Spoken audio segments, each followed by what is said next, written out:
Hello friends, today we will discuss about question number 6. In our last video we will discuss about question number 1 to 5. So if angle A and angle B are acquitangle such that cos A is equal to cos B, then so that angle A is equal to angle B. तो सबसे पहले इसके लिए हम दो right angle triangle बनाएंगे, एक तो जिसमें एक्विटेंगल ए होगा और एक जिसमें एक्विटेंगल बी होगा। बी के लिए फाइंड करेंगे हम। तो सबसे पहले एक्विटेंगल इसमें ए है, तो जब इसमें एक्विटेंगल ए है तो इसके सामने वाली साइड ये क्या हो जाएगी, हमारी परपेंडिकुलर हो जाएगी, और जो बड़ी वाली साइड है वो तो हाइपोटेन्यूस ही रहेगी, और जो अदर साइड है वो क्या हो जाएगी।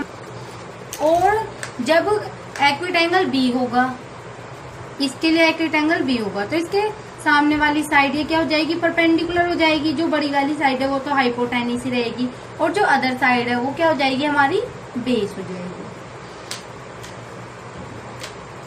तो अब हम क्या करेंगे, सबसे पहले क्वेश्चन में दिया हुआ है कि cos A is equal to cos B, the given value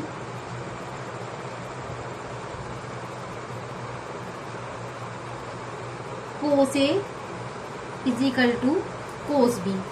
तो सबसे पहले हम cos A और cos B की वैल्यू फाइंड कर लेंगे। तो P B P H H B, तो cos A या फिर cos B, इसके लिए क्या होता है, बेस अपॉन हाइपोटेन्यूस। तो सबसे पहले cos A की वैल्यू फाइंड करेंगे। तो cos A बराबर क्या होता है, हमारा बेस अपॉन हाइपोटेन्यूस। तो cos A जब एक्विटेंगल A होगा तो इसके लिए जो बेस होगा वो क्या होगा, AC होगा, और हाइपोटेन्यूस क्या होगा, AB होगा।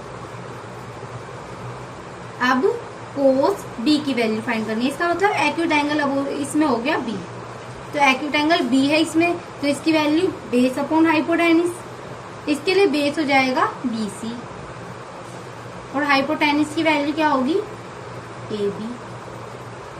तो क्वेश्चन में दिया हुआ है कि cos A is equal to cos B, इसे इक्वेशन 1 मान लेते हैं। तो इसका मतलब क्या हुआ कि AC is equal to AB is equal to BC upon AB। तो हम कह सकते हैं कि AC जो है तो AC is equal to BC। तो हम फिगर में देखेंगे तो AC ये वाली लाइन जो है वो किसके इक्वल हो गई, इस लाइन के BC के इक्वल हो गई। तो AC is equal to BC, ठीक है, और BC इज इक्वल टू क्या हो गया, AC हो गया। और ये 90 डिग्री एंगल है, ये भी 90 डिग्री एंगल है। इसका मतलब क्या हुआ कि ये जो एंगल है ये दोनों क्वेश्चन नंबर 7 में क्या गिवन है, if cos theta is equal to 7, cot theta is equal to, ये cot थीटा है, sorry,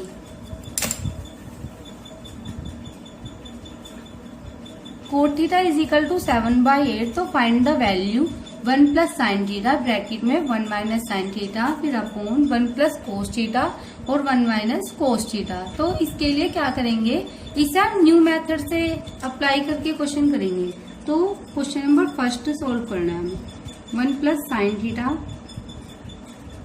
1 minus sine theta upon 1 plus cos theta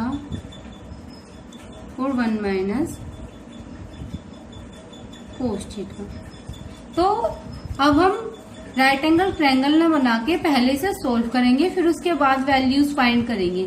तो हमें पता है कि 1 प्लस साइन थीटा, इसका मतलब है एक बार प्लस में वैल्यू है, एक बार माइनस में वैल्यू। इसका मतलब a² minus b² is equal to क्या होता है, एक बार प्लस में वैल्यू और एक बार माइनस में value.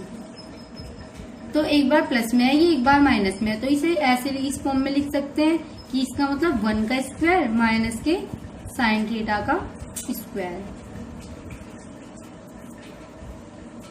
Upon 1 minus cos theta का स्क्वायर। तो 1 minus sine square theta upon 1 minus cos square theta. 1 minus sine square theta क्या होता है, कोस स्क्वायर थीटा। ये नेक्स्ट चैप्टर में है इनके कुछ फॉर्मूले, तो अभी ये कुछ क्वेश्चन ही दिए हुए हैं उन फॉर्मूले पे base. 1 minus cos square theta क्या होता है, साइन स्क्वायर थीटा। और अगर हम इसे ऐसे लिखें तो cos theta upon sine theta.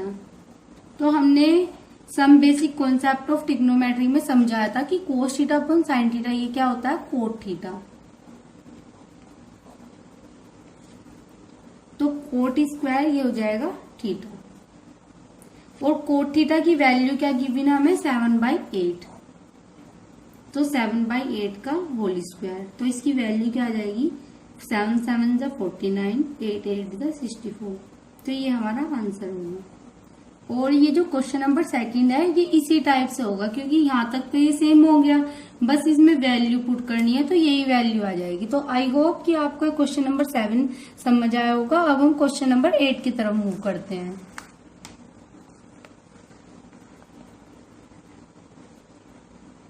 तो क्वेश्चन नंबर 8 में क्या गिवन है, if 3 cot A is equal to 4, तो चेक वेदर, अगर cot 3 cot A is equal to 4 ये वैल्यू दी हुई है, तो हमें क्या फाइंड करना है कि ये वाली वैल्यू जो है इसके इक्वल है।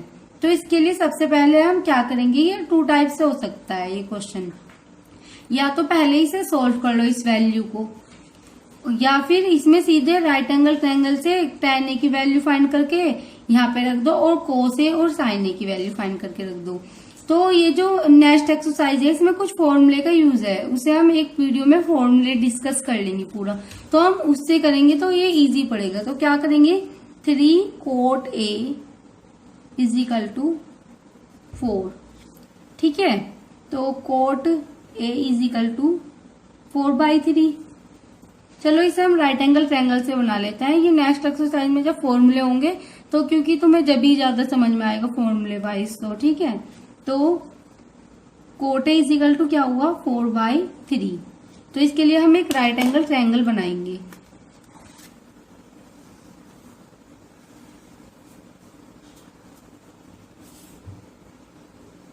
ये हमारा राइट एंगल हो गया, ये ए हो गया, ये सी हो गया। एक्यूट एंगल क्या दिया हुआ है, ए दिया हुआ है, ठीक है। तो एक्यूट एंगल के सामने वाली साइड हमारी क्या हो जाएगी, यहाँ पे परपेंडिकुलर, बड़ी वाली साइड हाइपोटेनिस, और जो अदर साइड है वो क्या हो जाएगा, बेस। तो यहाँ पे कोट ए बराबर क्या होता है, PBP HHB से बेस अपॉन परपेंडिकुलर। तो बेस क्या दिया हुआ है, AB, इसका मतलब है 4, ये क्या हो गया हमारा बेस, और परपेंडिकुलर क्या दिया हुआ है, 3। तो यहाँ पे हाइपोटेनिस की वैल्यू निकालनी है, तो बाय पाइथागोरस थ्योरम। तो बाय पाइथागोरस थ्योरम में क्या कहता है, h का square is equal to base का स्क्वायर प्लस परपेंडिकुलर का स्क्वायर। तो हाइपोटेनिस का square is equal to base क्या दिया हुआ है हमारे पास 4, तो 4 का स्क्वायर प्लस परपेंडिकुलर क्या दिया हुआ है 3 का स्क्वायर। 4 4 जा 16 प्लस 3 3 जा 9 इज इक्वल टू 25, और 25 का स्क्वायर रूट निकालेंगे तो हमारे पास आ जाएगा 5। तो इसका मतलब क्या हुआ कि हाइपोटेनिस की वैल्यू हमारे पास आ गई 5। तो सबसे पहले हम क्या करेंगे, लेफ्ट हैंड साइड ले लेंगे। तो लेफ्ट हैंड साइड क्या दिया हुआ है, 1 माइनस 10 स्क्वायर ए अपॉन 1 प्लस 10 स्क्वायर ए, ठीक है। तो यहां से हम क्या करेंगे, हमें इस राइट एंगल ट्रायंगल से tan a की वैल्यू फाइंड कर लेंगे। तो tan a बराबर क्या हो जाएगा, यहाँ पे tan a वैसे भी कोट का रिवर्स होता है, तो हम सीधे वैल्यू निकाल सकते हैं 3/4। तो 1 माइनस 3/4 का स्क्वायर अपॉन 1 प्लस 3/4 का square is equal to 1 minus 3 3 जा 9, 4 4 जा 16 अपॉन 1 प्लस 9 अपॉन 16। तो ये सोल्व करेंगे, इसकी मल्टीप्लाई इसमें होगी, तो 16 माइनस 9 अपॉन 16 और 16 प्लस 9 अपॉन 16। तो इनका बेस सेम है तो ये तो कट जाएंगे, कैंसिल हो जाएंगे, और इसमें से ये सबट्रैक्ट करेंगे तो 7, और इन दोनों को ऐड करेंगे तो 7/25। अब इस लेफ्ट हैंड साइड की वैल्यू आ गई हमारे पास। अब हम राइट हैंड साइड की वैल्यू निकाल लेंगे यहाँ से। तो राइट हैंड साइड क्या दिया हो, कोस स्क्वायर ए माइनस के साइन स्क्वायर ए। तो इसके लिए हमें कोस स्क्वायर ए की और साइन स्क्वायर ए, मतलब साइन और कोस की वैल्यू चाहिए। तो हम सबसे पहले कोस ए की वैल्यू साइड में निकाल लेंगे। तो कोस ए बराबर क्या होता है हमारा, बेस अपॉन हाइपोटेनिस। तो इस फिगर में बेस क्या दिया हुआ है हमारे पास 4 और हाइपोटेनिस क्या है 5। ऐसी sine A is equal to क्या होता है हमारा, बेस वो परपेंडिकुलर अपॉन हाइपोटेनिस, परपेंडिकुलर क्या दिया हो 3 और हाइपोटेनिस क्या दिया हो 5। तो यहाँ पे कोस ए की जगह रखेंगे 4/5 का होल स्क्वायर माइनस के साइन ए की वैल्यू रखेंगे 3/5 का होल स्क्वायर। 4 4 जा 16/25 माइनस के 3 3 जा 9/25। इनका बेस सेम, तो इनका बेस दोनों का सेम है, तो क्या हो जाएगा 16 माइनस 9/25। तो इसमें से ये सब्ट्रैक्ट करेंगे तो क्या आ जाएगा हमारे पास 7/25। तो जो लेफ्ट हैंड साइड है वो भी 7/25 है, राइट हैंड साइड 7/25। कि इसका मतलब क्या हुआ कि ये दोनों इक्वल है, तो इसका मतलब इसने पूछा था कि ये वाली इक्वेशन इसके इक्वल है और या नोट, तो यस लिखेंगे, yes left hand side is equal to right hand side. ये लास्ट में लिखना है, ये नीचे से पेज अब हमारे पास बचा नहीं है तो इसलिए हमने यहाँ पे लिख दिया। ठीक है, आई होप कि आपको क्वेश्चन नंबर 8 समझ में आया होगा। हम क्वेश्चन नंबर 9 की तरफ मूव करते हैं। तो क्वेश्चन नंबर 9 में in triangle ABC right angle at B if tan A is equal to 1/√3 तो फाइंड द वैल्यू।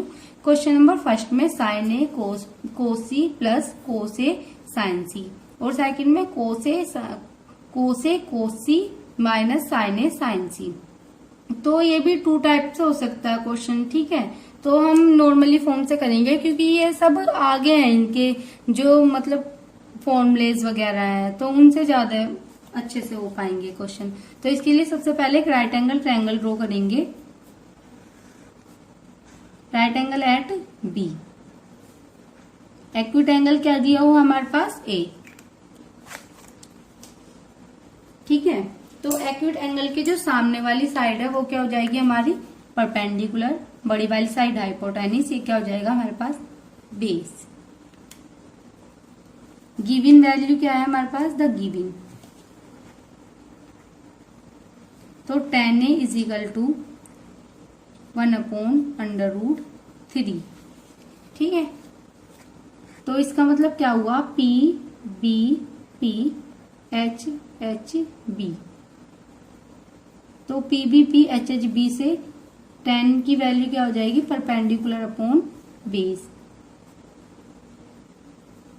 तो परपेंडिकुलर की यहां से वैल्यू कंपेयर करेंगे तो परपेंडिकुलर की वैल्यू आ जाएगी 1, बेस की वैल्यू आ जाएगी √3। तो बाय पाइथागोरस थ्योरम तो h² is equal to B² plus P²। तो बेस क्या हो जाएगा √3 का स्क्वायर प्लस परपेंडिकुलर 1 का स्क्वायर, तो ये 3 प्लस 1, तो यहाँ से h² इज इक्वल टू क्या आ जाएगा 4। तो h की वैल्यू क्या आ जाएगी यहाँ से 2। तो हमारे पास हाइपोटेनिस आ गया 2। अब इससे हम साइन A की वैल्यू निकाल लेंगे और कोस A की वैल्यू निकाल लेंगे। जब एक्यूट एंगल A है ये तब वैल्यूज हैं। तो sine A is equal to क्या हो जाएगा हमारे पास, साइन A क्या होता है परपेंडिकुलर अपॉन हाइपोटेनिस। तो परपेंडिकुलर क्या दिया हुआ है यहाँ पे 1 अपॉन हाइपोटेनिस क्या दिया हुआ है यहाँ पे 2। तो साइन A की वैल्यू आ गई 1/2। ऐसी कोस A की वैल्यू निकाल लेंगे तो कोस A की वैल्यू आ जाएगी बेस अपॉन हाइपोटेनिस। तो बेस क्या दिया हुआ है यहाँ पे √3 अपॉन और हाइपोटेनिस क्या दिया हुआ है 2। तो साइन A और कोस A इन दोनों की वैल्यू आ गई। पर हमें पता है कि कोस C और साइन C की वैल्यू निकालने के लिए इसमें एक्यूट एंगल अब क्या हो जाएगा C हो जाएगा एक्यूट एंगल। तो इसके लिए हम दूसरा डायग्राम बनाएंगे जिसमें एक्यूट एंगल जो होगा वो क्या होगा हमारे पास C। राइट एंगल ये सेम ही रहेगा, तो यहाँ पे ये क्या हो जाएगा एक्यूट एंगल हो जाएगा C। तो एक्यूट एंगल के सामने वाली साइड क्या हो जाएगी हमारी परपेंडिकुलर, बड़ी वाली साइड हाइपोटेनिस, ये क्या हो जाएगी बेस हो जाएगी। ठीक है, तो tan A बराबर now tan A is equal to tan A क्या हो जाएगा परपेंडिकुलर अपॉन बेस, इसकी वैल्यू क्या √1/√3। तो परपेंडिकुलर की वैल्यू आ गई 1, बेस की वैल्यू आ जाएगी √3। तो यहाँ से हाइपोटेनिस की वैल्यू क्या आ जाएगी 2 पाइथागोरस थ्योरम से। तो अब क्या निकाल लेंगे हम कोस A। तो कोस A वो कोस A तो पहले लिखा लिया था, सॉरी, अब हम निकालेंगे कोस C। तो कोस C कोस क्या होता है बेस अपॉन हाइपोटेनिस, तो इसके लिए बेस क्या हो जाएगा √3 और हाइपोटेनिस क्या है यहाँ पे 2। तो कोस सी की वैल्यू क्या आ गई √3/2। ऐसी साइन सी की वैल्यू क्या आ जाएगी, साइन सी होता है परपेंडिकुलर अपॉन हाइपोटेनिस, परपेंडिकुलर क्या 1 अपॉन हाइपोटेनिस, ये साइन सी की वैल्यू आ गई। तो इक्वेशन 1, तो हमें क्या की वैल्यू निकालनी थी, साइन ए कोस सी प्लस कोस ए साइन सी। तो साइन ए की वैल्यू क्या थी हमारे पास 1/2, कोस सी की वैल्यू क्या है हमारे पास √3/2 और कोस ए की वैल्यू क्या है हमारे पास √3/2 और साइन सी की वैल्यू क्या है 1/2।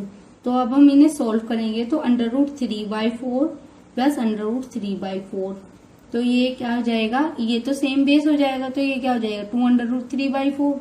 तो इसका मतलब क्या है √3/2।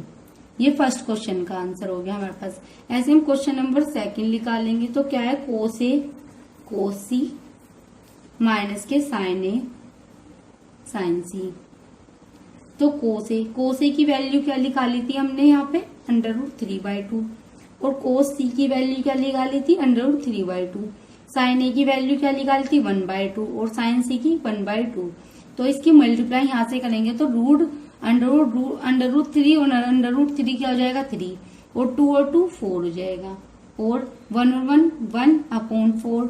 तो यहाँ से ये दोनों तो एलसीएम आ जाएगा 4 आ जाएगा, तो ये क्या हो जाएगा 2/4। इसका मतलब क्या हुआ आंसर 1/2।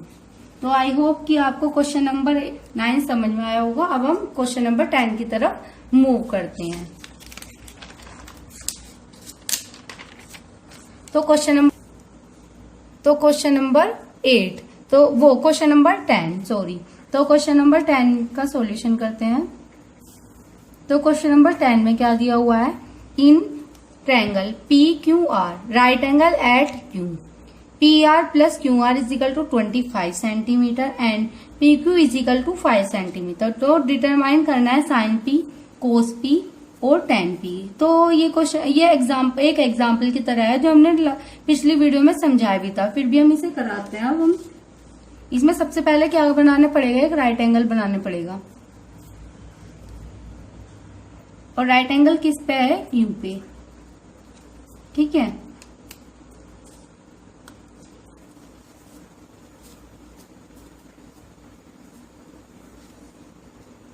और हमें वैल्यू किस में निकालनी है, एक्यूट एंगल P, ठीक है। तो द गिवन वैल्यूज,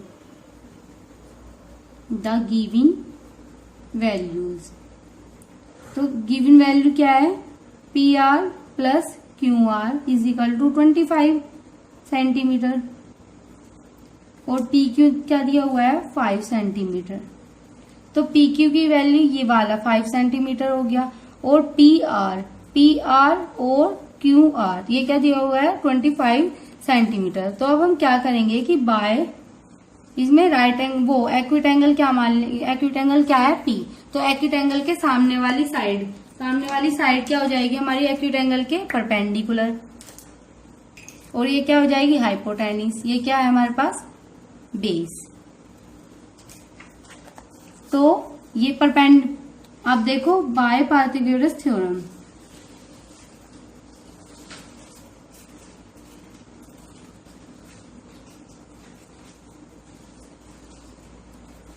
तो हाइपोटेनिस का square is equal to perpendicular का स्क्वायर प्लस बेस का स्क्वायर। हाइपोटेनिस क्या है हमारे पास PR, तो PR का स्क्वायर, तो PR का square is equal to perpendicular क्या है QR का स्क्वायर और बेस क्या है हमारे पास PQ का स्क्वायर, ठीक है। तो PQ की वैल्यू दी हुई है, तो PQ क्या दिया हुआ है हमारे पास वो लिख लेंगे हम। PQ क्या है 5, तो 5 का स्क्वायर, तो PR का square is equal to QR का स्क्वायर प्लस 25। हमारे पास ये वैल्यू आ गई। अब हमारे पास क्या हुआ, PR का स्क्वायर माइनस के ये साइड इस तरफ ले आएंगे और जो डिजिट वाली साइड है वो इस तरफ।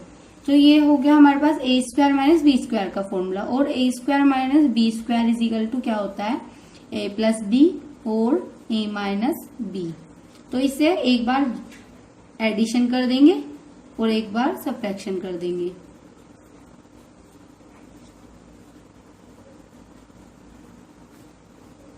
इजिकल टू 25 और हमारे पास इसकी वैल्यू क्या दी हुई है 25।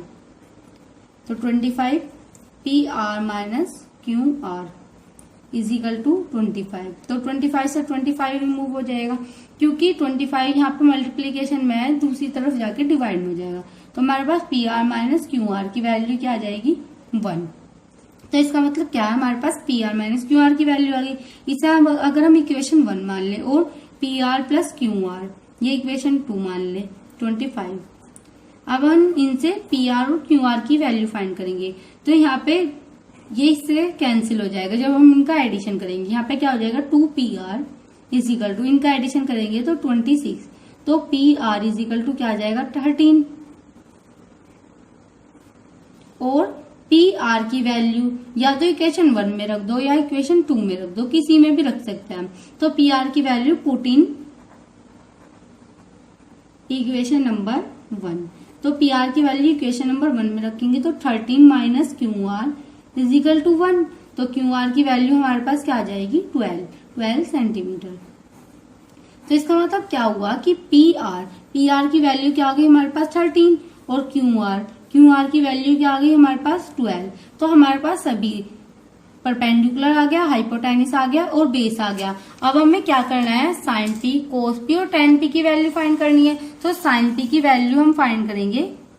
तो साइन पी क्या होता है, अगर हम P B P H B से देखें तो साइन पी होता है परपेंडिकुलर अपॉन हाइपोटेनिस। तो इस फिगर में परपेंडिकुलर की वैल्यू क्या है 12 और हाइपोटेनिस की वैल्यू क्या है 13। तो साइन पी की वैल्यू क्या आ गई हमारे पास 12/13। अगर हम कोस पी की वैल्यू फाइंड करें तो कोस पी क्या होता है बेस अपॉन हाइपोटेनिस। तो बेस की वैल्यू क्या है यहाँ पे 5 सेंटीमीटर और हाइपोटेनिस क्या है 13। तो कोस पी इजिकल टू क्या आ जाएगा 5/13। अब हमें टेन पी की वैल्यू फाइंड करनी है। तो टेन पी क्या होता है हमारा perpendicular P B P H B. तो परपेंडिकुलर अपॉन बेस, तो परपेंडिकुलर की वैल्यू क्या है 12 सेंटीमीटर अपॉन बेस क्या है 5 सेंटीमीटर। तो टेन पी की वैल्यू क्या आ जाएगी हमारी 12/15। आई होप आपको क्वेश्चन नंबर 10 समझ में आया होगा। अब हम क्वेश्चन नंबर 11 की तरफ मूव करते हैं। ये हमारा इस एक्सरसाइज का लास्ट क्वेश्चन है और इसके बाद हम क्वेश्चन नंबर 11 करने के बाद एक वीडियो बनाएंगे जिसमें सारे फॉर्मूलेज होंगे नेक्स्ट एक्सरसाइज करने के लिए। तो क्वेश्चन नंबर 11 में क्या है, state whether the following are true और फॉल्स, जस्टिफाई योर आंसर। तो क्वेश्चन नंबर फर्स्ट में क्या दिया हुआ है, the value of tan A is always less than 1। तो इसने क्या कहा है कि जो tan A की वैल्यू है हमेशा लेस देन 1, 1 से कम होती है। तो इसका आंसर हो जाएगा फॉल्स। बिकॉज ये नेक्स्ट एक्सरसाइज में है, अगर हम 45 रखते हैं, 45 एंगल है ये 30 जैसे 45 60, तो tan 45 की वैल्यू 1 होती है। इसका मतलब है इसने क्या कहा है कि लेस देन 1 पर इक्वल टू 1 भी होती है। तो इसका मतलब ये फॉल्स हो जाएगा। अब sec इज इक्वल टू 12/5। तो for some value of angle A, तो ये सम वैल्यू किसी ये एंगल ए के लिए इसकी sec ए की कुछ वैल्यू है तो ये क्या हो जाएगा ट्रू। हाँ, क्योंकि ये एंगल ए के लिए एक्यूट एंगल ए के लिए sec ए की कुछ वैल्यू है। अब cos A is abbreviation used for the quotient for of angle ए। इसमें क्या कहा है कि cos A की जगह हम कोसेंट एंगल यूज कर सकते हैं, फॉल्स, क्योंकि कोसेंट ए क्या होता है हमारा कोसेक ए होता है, कोसेक, और ये क्या है कोसेक और कोस ये दोनों चेंज होते हैं। तो ये क्या हो जाएगा फॉल्स हो जाएगा। Quote A is equal to product of quote and A, ये हो जाएगा फॉल्स, बिकॉज ये ए जो है ये एंगल है ना कि कोई डिजिट है। और साइन थीटा बराबर 4/3 फॉर सम एंगल थीटा। तो इसने क्या कहा है कि जो साइन थीटा बराबर 4/3 कोई एंगल है साइन थीटा के लिए, नो, क्योंकि ये एक एंगल फॉल्स, क्योंकि ये क्या है एक डिजिट है ना कि ये कोई एंगल है। एंगल क्या है जैसे 30 45 है ना 60, तो ये सब एंगल हैं। तो आई होप कि आपको ये एक्सरसाइज 8.1 सभी समझ में आई होगी, और आपको किसी भी क्वेश्चन में डाउट हो तो आप कमेंट बॉक्स में लिख सकते हैं, और नेक्स्ट वीडियो के लिए आप वेट कर सकते हैं। Thanks for watching my video.